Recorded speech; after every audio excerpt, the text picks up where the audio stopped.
രാവിലെ എഴുന്നേറ്റപ്പോൾ തന്നെ നല്ല ഒരു മഴയായിരുന്നു വീട്ടിൽ. അപ്പം അങ്ങനെ മഴയൊക്കെ നോക്കി നിൽക്കുമ്പോഴത്തേക്കും സുരാമ രാവിലെ വന്നിട്ടുണ്ടായിരുന്നു വീട്ടിൽ. അപ്പോൾ എന്താണ്, സുരാമ പരിപ്പ് പായസം ഉണ്ടാക്കാനായിട്ട് പോവുകയാണ്. അപ്പോൾ സുരു ഇങ്ങനെ പരിപ്പ് പായസം ഉണ്ടാക്കി, സുരുവിന് ഭയങ്കര ഇഷ്ടം. സുരു ഉണ്ടാക്കുന്ന പായസമല്ലേ, അതിൽ നമ്മുടെ അമ്മമാരുണ്ടാക്കുന്ന പായസത്തിനൊക്കെ പ്രത്യേക ടേസ്റ്റായിരുന്നു. അപ്പോൾ സുരുവിൻ്റെ അതിൻ്റെ പ്രിപ്പറേഷനിലാണ്. പാത്രമൊക്കെ കഴുകി, അപ്പോൾ പരിപ്പ് നെയ്യിലിട്ട് വറുത്തെടുക്കും. എന്നിട്ട് നമ്മളത് വേറൊരു പാത്രത്തിൽ ശർക്കരപ്പാനി ആക്കി ശർക്കരപ്പാനി സെറ്റ് ചെയ്തുകൊണ്ടിരിക്കുകയാണ്. അങ്ങനെ ഒരു പരിപ്പ് ഫുള്ളിട്ട് വറുത്തെടുത്തുകൊണ്ടിരിക്കുക. അപ്പോൾ അതിനൊരു ചുമപ്പ് കളർ പോലെ ആവണം. അപ്പോൾ അത് സുരു അത് ചെയ്തുകൊണ്ടിരിക്കുകയാണ്. അപ്പോൾ എന്താ, ഞാൻ പാനിയൊക്കെ ആക്കിയിട്ട് അതൊക്കെ പിടിച്ചു കൊടുക്കുവാണ്, സഹായിക്കുവാണ് സുരുവിനെ അതൊക്കെ റെഡിയാക്കാൻ. സുരുവിൻ്റെ ഒപ്പം വെള്ളം ഒഴിക്കണം.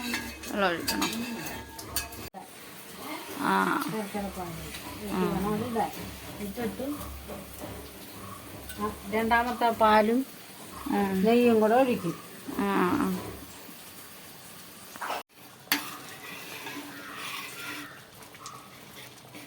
ഇട്ട് പരിപ്പ് വേവിച്ച് ഇട്ടു. ഇനി ഞാൻ ഇപ്പം രണ്ടാമത്തെ പാല് പിഴിഞ്ഞൊഴിക്കും. ആദ്യത്തെ പാലോ? ആദ്യത്തെ പാൽ ഇപ്പോഴാണ് ലാസ്റ്റാണ് ഇറക്കുമ്പോൾ.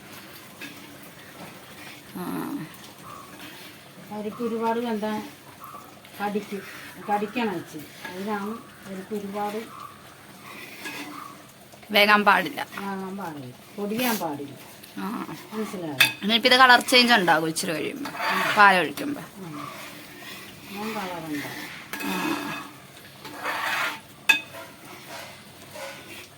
പാല് റെഡിയാണ്. മിക്സ് ചെയ്ത് വെച്ച രണ്ടാമത്തെ പാൽ.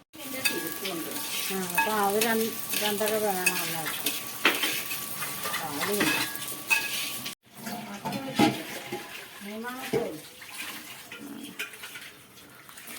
മൂന്നെണ്ണം ഒഴിക്കണം.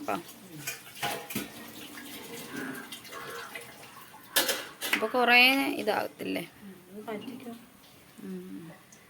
നമ്മളപ്പോൾ ഇതാ 3 പാല് സെറ്റാക്കിയിട്ടുണ്ട്, തേങ്ങാപ്പാൽ.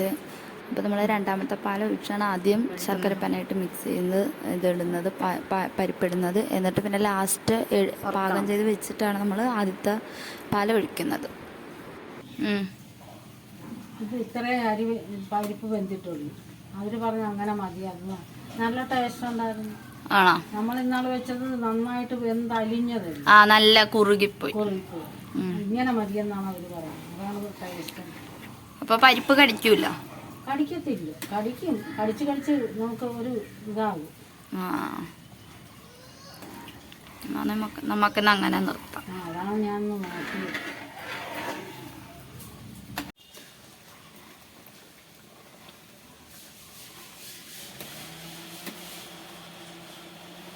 ഇളക്കിക്കൊണ്ടിരിക്കണം അല്ലേ?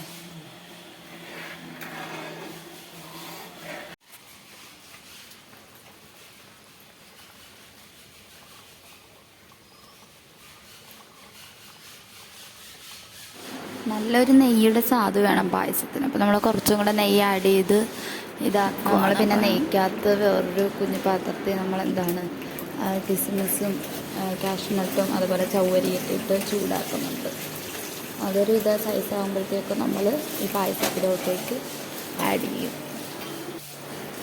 നമ്മളിനിയിപ്പോൾ അത് പായസത്തിലേക്ക് ആഡ് ചെയ്യാൻ പോവുകയാണ്. അപ്പം അതിൻ്റെ നെട്ടൊക്കെ കളഞ്ഞിട്ട് മുന്തിരിയൊക്കെ ഇതായി കഴിയുമ്പോഴത്തേക്ക് നമ്മൾ എന്ത് ചെയ്യും, അത് നമ്മൾ ആ പായസത്തിലോട്ടേക്ക് അങ്ങ് ആഡ് ചെയ്യും. അങ്ങനെ നമ്മുടെ പായസം ഇവിടെ ഇതാ തിളച്ചുകൊണ്ട് നല്ല തിളച്ചിട്ട് നല്ല അടുത്തോട്ടേക്കും ചെല്ലുമ്പോഴത്തേക്കും നമ്മളിപ്പോൾ ഇതാ ആ പാലൊഴിക്കുകയാണ്. രണ്ടാമത് വെച്ച പാലാണ് ഇപ്പോൾ നമ്മുടെ പായസത്തിലേക്ക് ആഡ് ചെയ്യുന്നത്. എന്നിട്ടാണ് നമ്മൾ ഈ കിസ്മിസൊക്കെ അതിൻ്റെ പുറകെ നമ്മൾ ഇട്ട് കൊടുക്കും. നമ്മൾ രണ്ടാമത് സെറ്റാക്കിയ പാലെടുത്ത് നമ്മൾ കിസ്മിസൊക്കെ അതിൻ്റെ കൂടെ നമ്മൾ ആഡ് ചെയ്യുന്നു. നമ്മൾ കുറച്ച് അഡീഷണലായിട്ട് ഇച്ചിരി നെയ്യും കൂടെ ആഡ് ചെയ്യും, നെയ്യുടെ ടേസ്റ്റ് കിട്ടാനായിട്ട്. ശരിയും ടേസ്റ്റ് ചെയ്യാനൊക്കെ തന്നായിരുന്നു. ടേസ്റ്റ് ഉണ്ടോയെന്ന് പറയും. ഇതിലെന്ന് പറയുമ്പോൾ നല്ല ശർക്കര ഇങ്ങനെ നീണ്ട് കിടപ്പുണ്ട്. പായസം എങ്ങനെയുണ്ട്?